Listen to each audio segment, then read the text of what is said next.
하늘에 계신 아버지, 한 주일 동안 저희의 교회와 가정을 지켜주셔서 은혜를 감사합니다. 우리가 안식일을 지킨 것이 아니라 안식일이 우리를 지켜주셨음을 인하여 하나님께 감사합니다. 이 시간 저희의 찬양과 기도와 예배를 받으시고 예비하신 안식의 복을 마음껏 저희들에게 허락하여 주시옵소서. 예수님의 이름으로 기원하옵나이다. 아멘. 교동문 789장 재림.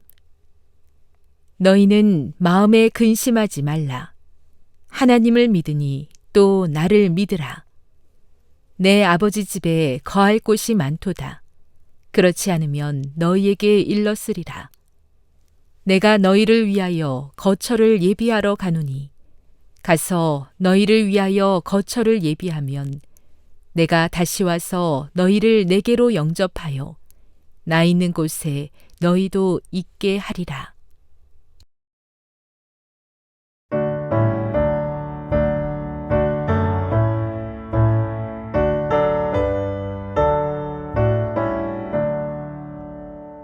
복의 근원 강림하사 찬송하게 하소서. 한량 없이 자비하심 증량할 길 없도다. 천사들의 기쁜 찬송 나도 하게 하소서.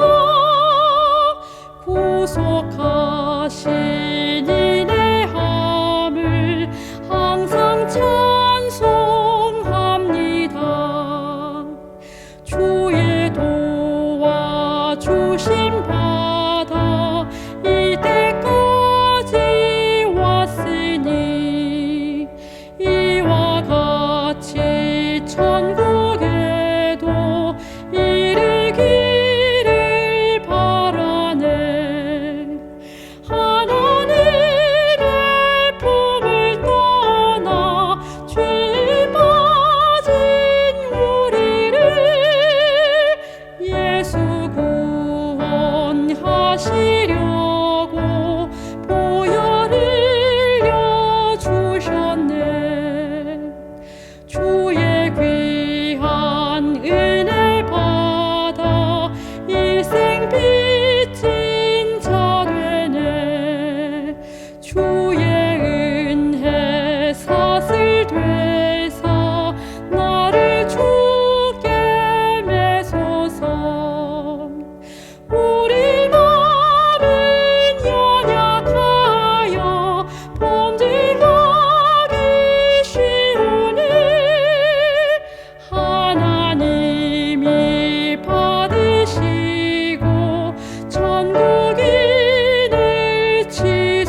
주 언제 다시 오실지 홍낮에 혹밤에 또 주님 만날 그곳도 난 알 수 없도다. 내가 믿고 또 의지함은 내 모든 형편하시는 주님 늘 돌보아 주실 것을 내가 확신함일세.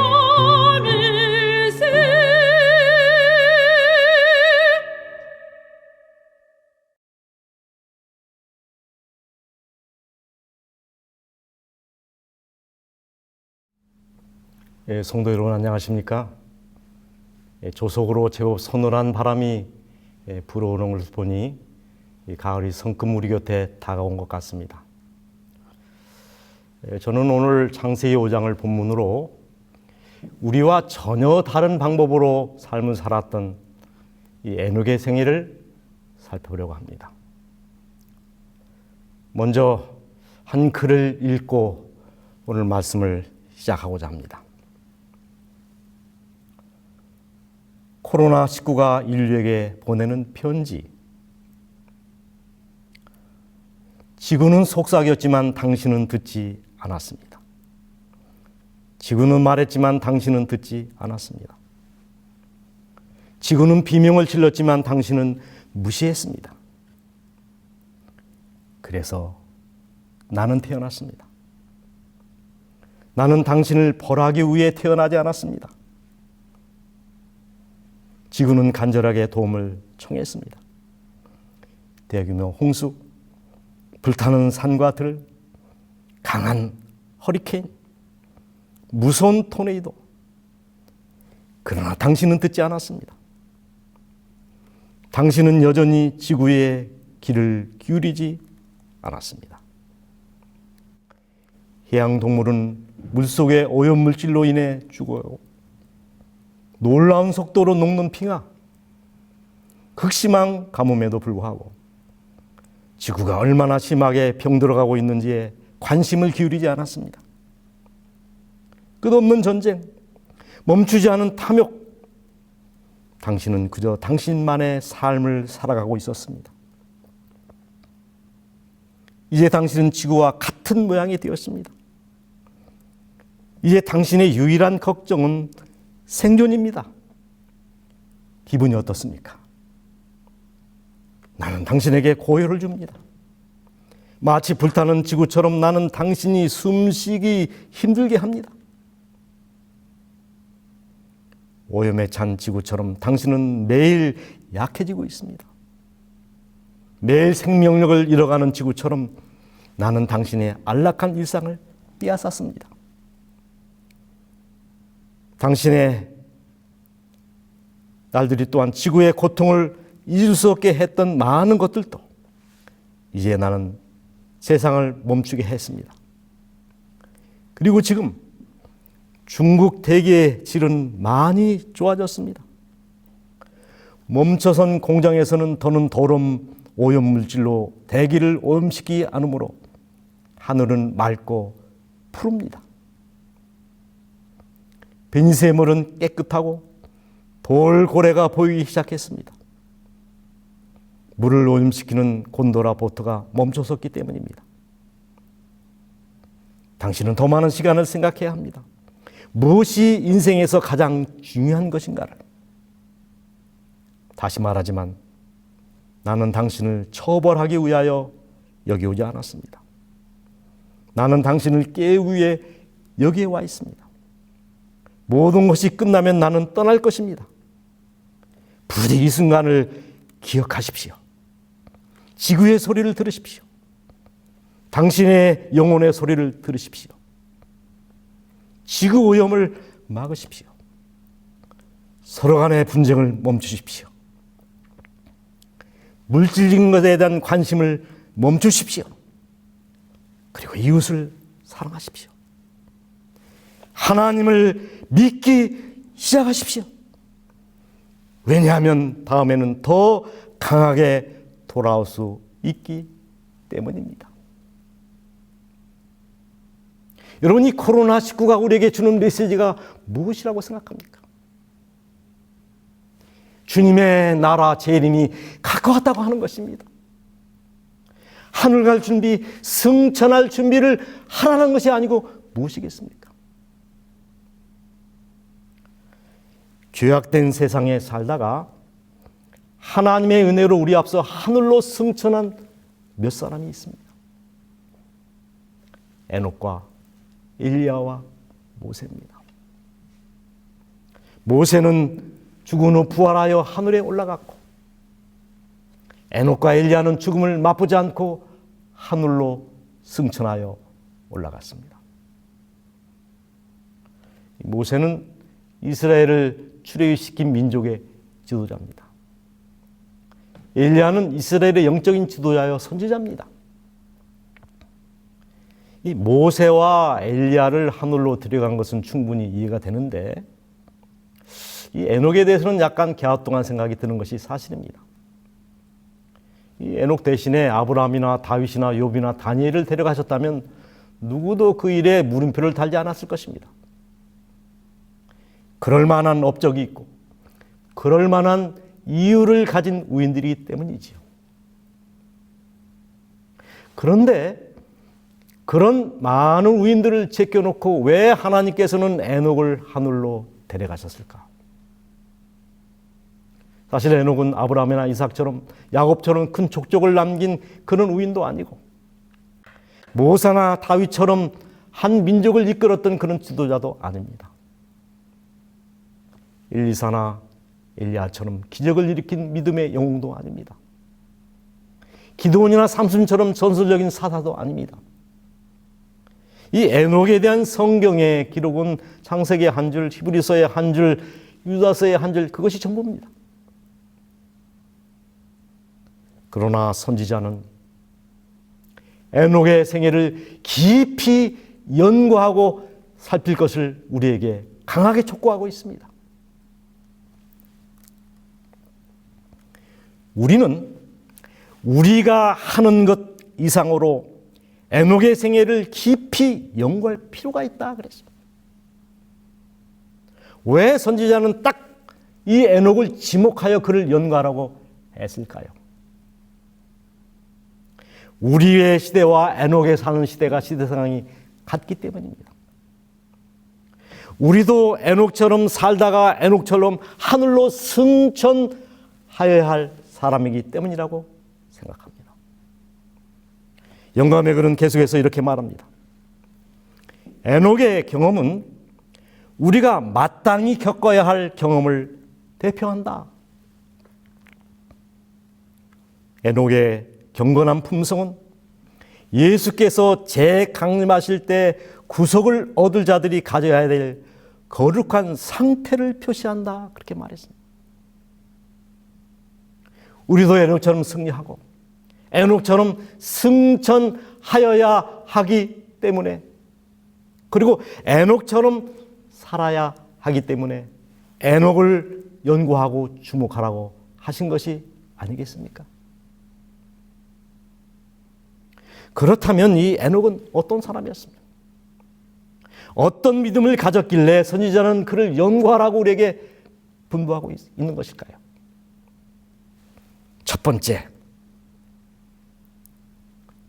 그의 사업이 커지고 분주하면 할수록 에녹의 기도는 더 성실하고 열렬하였다 그랬어요. 이 한 문장 속에 에녹의 믿음이 잘 나타나 있다고 생각합니다. 과연 우리는 어떻습니까? 바쁘면 참회도 짧게, 기도도 짧게, 예배도 짧게, 설교도 짧게입니다. 자르고 줄이고 대략 간략 생략합니다.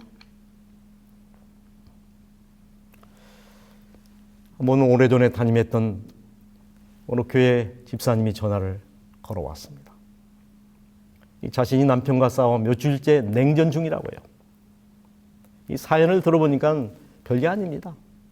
이 국회의원 선거가 있던 날 좋은 선량들이 뽑히게 해달라고 좀 기도를 보태서 했는데 그날 좀 바빴던 남편이 화가 나가지고 밥상을 발로 차더라는 거예요.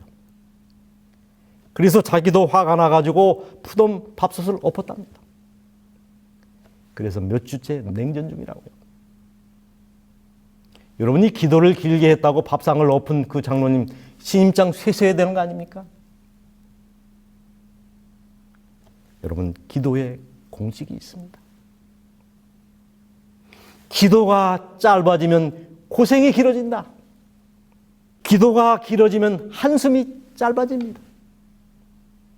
오래 기도해야 오래 안전한 것입니다. 여러분, 에녹처럼 바쁠수록 여러분 기도를 더 많이 하시기 바랍니다. 바쁠수록 기도를 더 오래 하시길 바랍니다. 오늘날 사단이 압도적으로 성공하는 것이 무엇입니까? 모두를 바쁘게 만든 겁니다. 학생도 바쁘고 어른도 바쁘고 온 세상이 다 바쁩니다. 흔히 하는 말에 너무 바빠서 죽을 시간이 없다고 얘기합니다. 아니요. 저는 다르게 생각합니다. 너무 바빠서 살 시간이 없다. 아니요. 그런 사람은 너무 바빠 천국 갈 시간이 없다라는 말이 더 맞는 것 같습니다. 여러분, 정신없이 바쁜 것은 무언가 잘못 돌아가고 있다는 사인임을 기억하십시오. 바쁘다는 것은 자랑거리가 아니라 부끄러워야 할 일이라는 것입니다. 성급한 기도를 드린 뒤 이 일을 돌보러 급히 달려가는 일꾼은 성공을 거둘 수 없다. 그는 육신적 영적 능력을 새롭게 하기 위하여 주님을 생각하고 기도하고 기다리는 일에 시간을 쓰지 않는다. 그는 곧 지쳐버린다 그랬습니다. 선지자는 계속해서 말합니다. 모든 교육자들에게 이루노라. 모든 목회자들에게 이루노라. 모든 우리 선생님들에게 이루노라. 깨어 기도하라. 이것이 일하는 기술이다. 능력은 하나님께로부터 이르러 온다 그랬습니다. 에녹을 주목하십시오. 경건치 않는 자들이 악행이 증가하는 것을 슬퍼하고 저들의 불신행위가 하나님께 대한 존경심을 감소시키지 않을까 염려하여 에녹은 저들과의 지속적인 교제를 피하고 대부분의 시간을 한적한 곳에 보내며 묵상과 기도에 전념하였다. 이것이 에녹이 자신의 순결을 유지하는 방법이었고 자신 하나님과 교통하는 방법이었습니다. 그의 기도는 영혼의 호흡과 같았으며 그는 바로 하늘의 분위기 가운데 살았다 그랬습니다.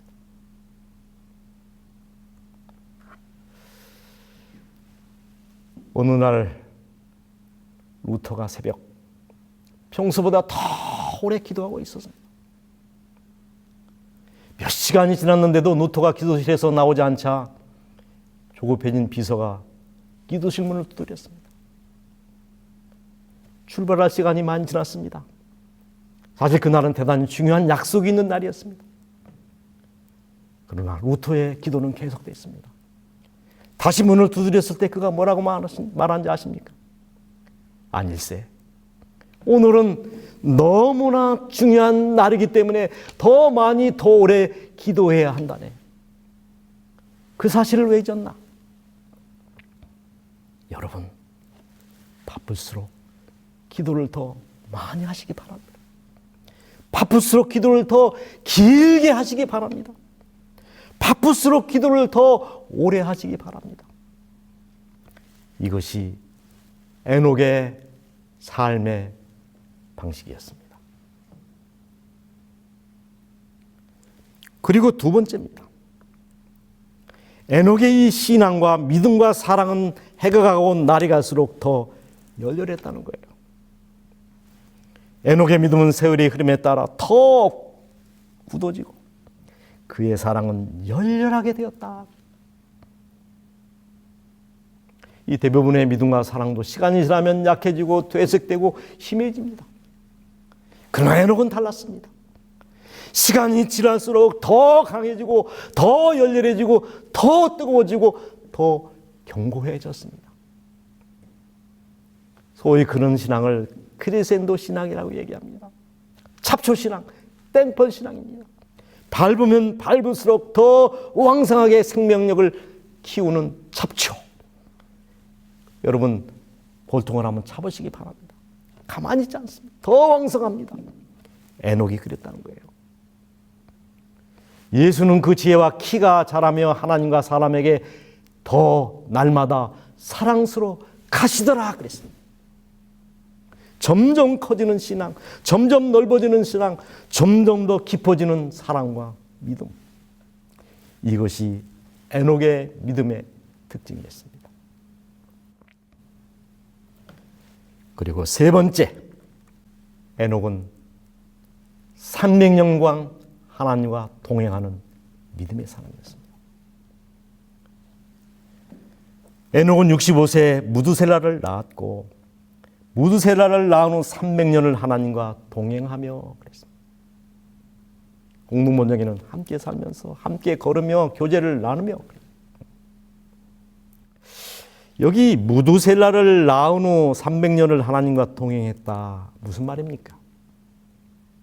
이 아이를 낳기 전에는 하나님과 동행하지 않았다는 말입니까? 이 에녹에 살던 시대는 가인의 후세들이 문명의 이기를 개발해서 이 향락을 즐기면서 완력을 마음껏 자랑하던 시대였습니다. 람에게 아내들에게 이르되 아다와 실라여 내 소리를 들으라. 람에게 아내들이여 내 말을 들으라. 나의 창상을 인하여 내가 사람을 죽였고 나의 상함을 인하여 소년을 죽였도다. 빼앗고 죽이고 이런 폭력이 난무하던 시대. 오죽했으면 사랑의 동기로 만든 이 세상을 하나님께서 멸하시기로 결심하셨겠습니까? 오늘 하나님께서 조용히 에녹을 불렀습니다. 에녹아, 네가 봐도 세상이 너무 악하지? 지하게 잔이 차서 더 이상 내가 묵고할 수가 없게 세상을 멸해야 되겠다. 이제 내게 심판이 임박했음을 알리는 한 증표를 주겠다. 내가 아들을 낳으면 그 이름을 무두셀라라 지어라. 이 무두셀라라고 하는 이름의 뜻은 창을 던지는 자, 그가 죽으면 심판이 온다 그런 뜻입니다. 무트, 살라흐의 합성어입니다. 이 무트는 죽다, 살라흐는 보내다. 즉 그가 죽으면 무엇인가를 보내겠다, 심판을 보내겠다 그런 뜻입니다. 이 마을과 마을 사이에 이 전투가 벌어지면 그 마을 입구에 버티고 서 있는 장수, 수문장이죠. 그 사람은 당연히 무기를 잘 다루는 그런 장수입니다. 그 사람을 무두셀라라고 불렀습니다. 그 무두셀라를 제거한 다음에야 그 마을을 정복할 수가 있었습니다. 마을 입장에서 그 사람이 죽으면 마을이 망하는 것이죠. 무두셀라가 죽으면 마을이 망하듯이 무두셀라가 죽으면 세상에 심판이 온다. 에녹은 아들 무두셀라를 바라볼 때마다 하나님의 심판을 기억했습니다. 저 아이가 죽으면 세상에 심판이 온다고 하셨지. 에녹에게 있어서 무두셀라라는 이름은 말씀의 화육이었습니다. 이름 자체가 계시였습니다. 봅시다. 무두셀라는 187세에 라멕을 낳았고 그랬습니다.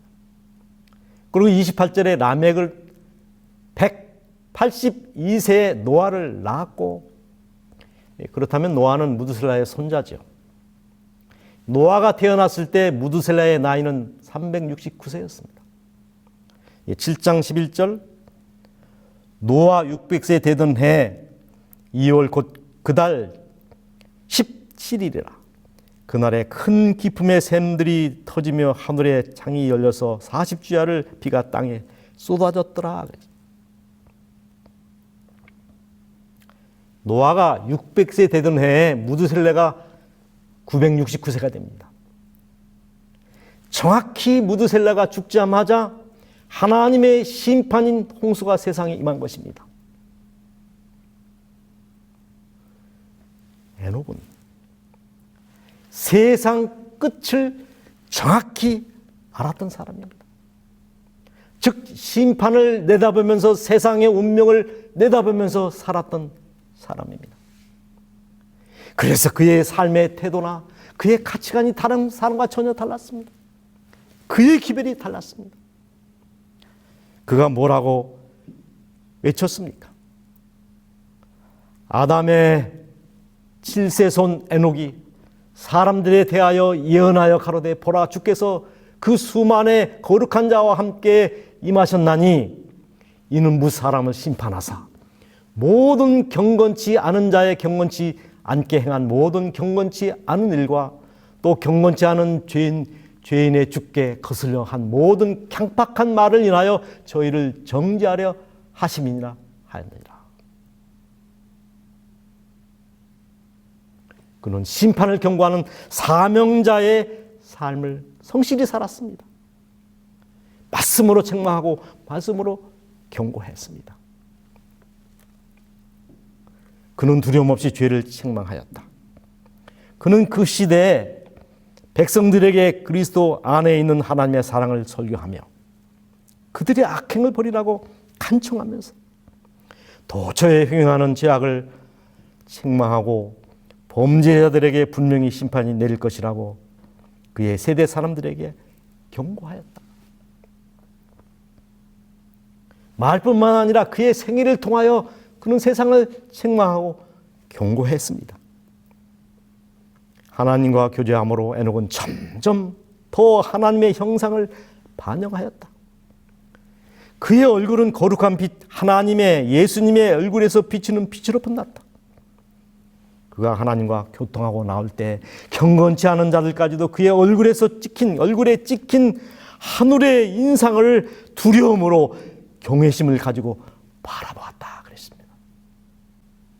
그리스도를 통한 하나님의 무한하시고 측량할 수 없는 사랑이 밤낮 그의 명상의 주제가 되었다. 그는 전심을 다하여 그가 살고 있는 주위의 사람들에게 그 사랑을 나타내려고 했다 그랬습니다. 그리고 그는 날마다 주님과 손을 잡고 동행하는 삶을 살았습니다. 에녹은 무드셀라를 낳은 후 300년을 하나님과 동행하며 함께 살면서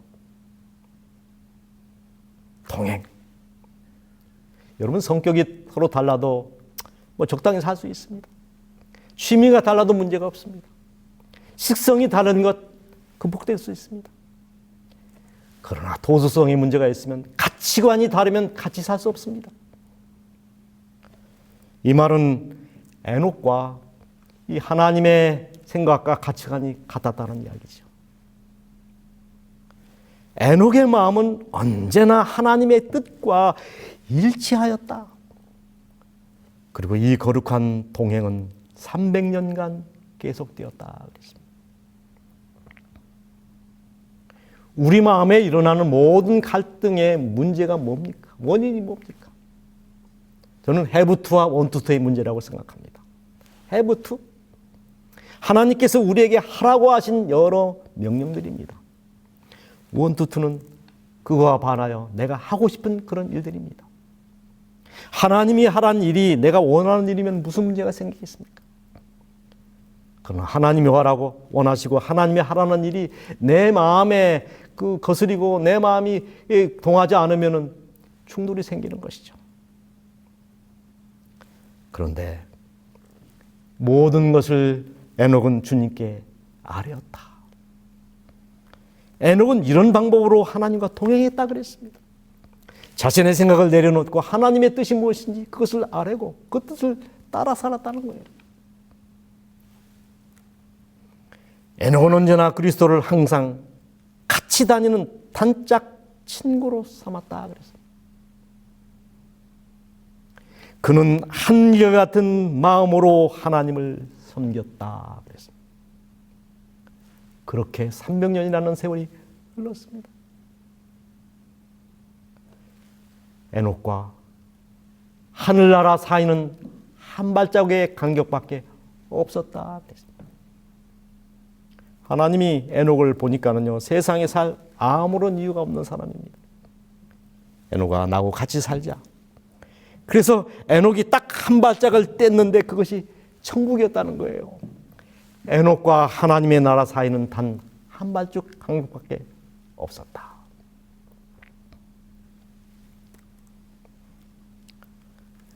(300년) 동안 에녹은 하늘과 조화되기 위하여 영혼의 순결을 추구해 왔었다. 그는 날마다 더 밀접한 연합을 바랐었다. 그 교통은 점점 가까워졌으며 마침내 하나님께서 그를 당신 곁으로 데려가셨다. 이것이 에녹의 승천의 이야기입니다. 네 번째, 에녹은 철저한 본향신앙의 소유자였습니다. 그 당시 사람들은 금은 보석을 모으거나 이 땅에서 소유물을 축적하는 데 관심을 두지 않는 에녹의 어리석음을 조롱했다. 그러나 에녹의 마음은 영원한 보화에 있었다. 그는 하늘 도성을 바라보았다. 그는 시온 가운데 영광중에 계신 왕을 바라보았다. 그의 생각과 마음은 하늘에 있었으며 그의 대화는 하늘에 관한 것이었다. 이 세상에 사악함이 많으면 많을수록 하나님의 집을 사모하는 그의 마음은 더욱 열렬하게 되었다. 에녹의 생각과 마음은 하늘에 있었으며 그의 대화는 하늘에 관한 것이었다. 그래서 하나님께서 에녹을 하늘로 데려가신 겁니다. 잘한 것이죠.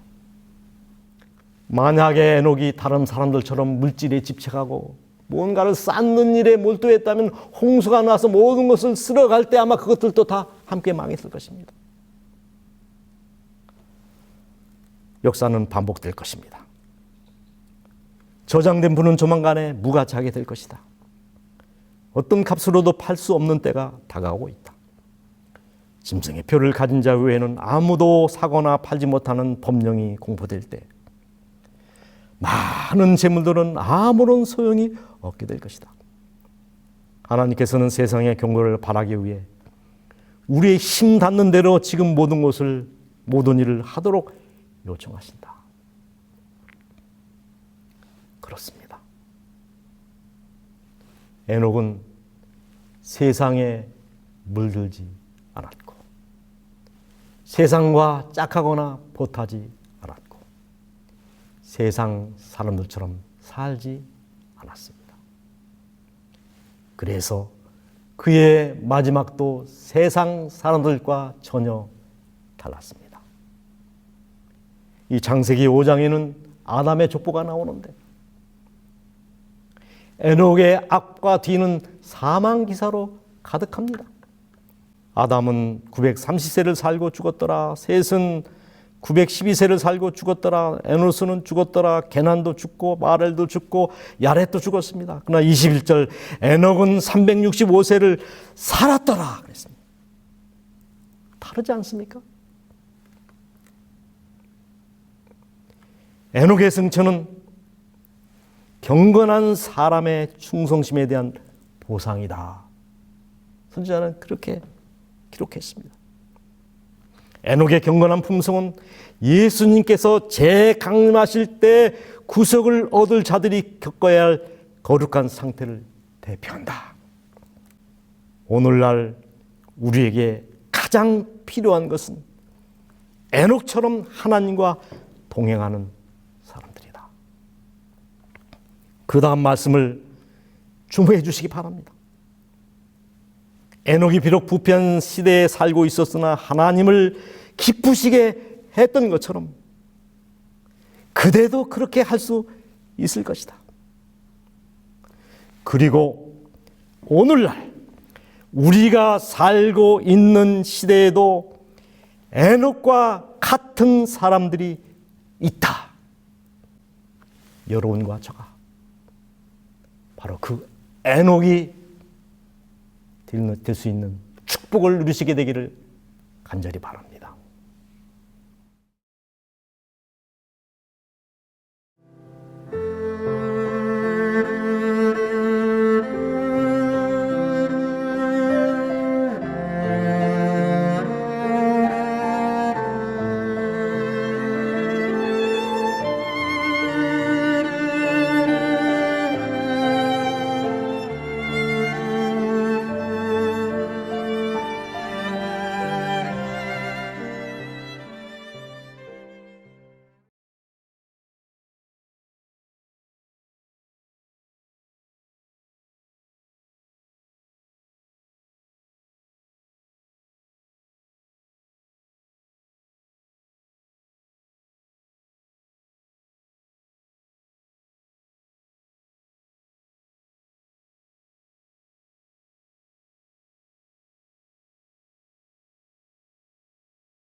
걸음마다 주와 함께 숨 쉴 때도 주와 함께 언제든지 주와 함께 내 생활 모두 기도하라. 기도 시간 기쁨 넘쳐 하늘의 평화 마음에 차고 생명샘물 솟아나네. 무릎 꿇고 기다리면 속삭이는 주의 음성. 성경 말씀 확실하여 내 소망 거기 다 있네. 저의 약속 편치 않네. 기도의 능력 하늘을 열어 빛난 영광 보여주네. 높이 들린 보좌 위에 사랑이신 아버지와 내 죄 속한 구주 예수 나를 인도하는 성령님 기쁜 교제 하나 됐네. 하늘의 뜻이 땅에서 이뤄 천국 생활 즐거워라.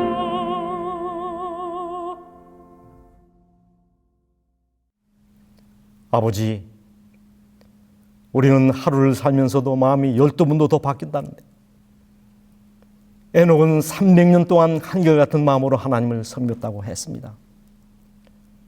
저희에게도 그 큰 믿음을 주셔서 주님을 기쁘시게 하며 주님과 동행하는 삶을 살게 하여 주시옵소서. 베드로처럼 하나님보다 앞서가는 선행이 아니라 도마처럼 의심하며 따라가는 후행이 아니라 요나처럼 하나님의 명령에 반하여 가는 역행이 아니라 유다처럼 주님 따로 나 따로 가는 편행이 아니라 에녹처럼 하나님과 같이 가는 동행의 삶을 살게 하여 주시옵소서. 그리하여 저희도 마침내 하늘에 승천하여 주님과 영원토록 사는 축복의 주인공들이 되게 하여 주시옵소서. 예수님의 이름으로 기도합니다. 아멘.